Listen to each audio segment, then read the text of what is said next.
রাজনৈতিক দল একমত হয়ে সকলে এক কথা বলে সংবিধানের টেকসই পরিবর্তনের জন্য, সংস্কার সাধনের জন্য, সংস্কারকে টেকসই করার জন্য সংশোধনী নয় সংবিধান সংস্কার পরিষদের বিষয়ে সকল রাজনৈতিক দল আমরা একমত হয়েছিলাম।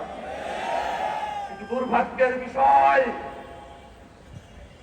ভোটের আগে পর্যন্ত তারা ফরমালি গণভোটের বিপক্ষে বলে নাই, কিন্তু ভোটের পরে টুঠাট মেজরিটি পাওয়ার কারণে তারা জনগণের রায়কে বিভ্রান্তি দেখানোর সাহস করছে।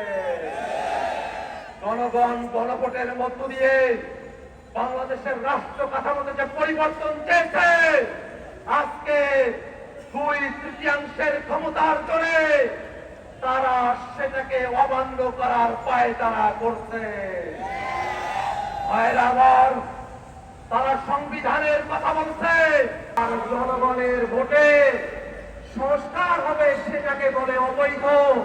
এমন বিচারিতা বাংলাদেশের মানুষ সহ্য করবে না। আবার আমরা সংস্কার পরিষদের কথা বলছি, এটা নতুন কোন সুন্দর পদক্ষেপের অপেক্ষায় জাতিকে সাথে নিয়ে আমরা অপেক্ষা করছি।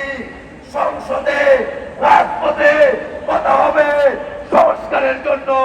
ইনকিলাব জিন্দাবাদ।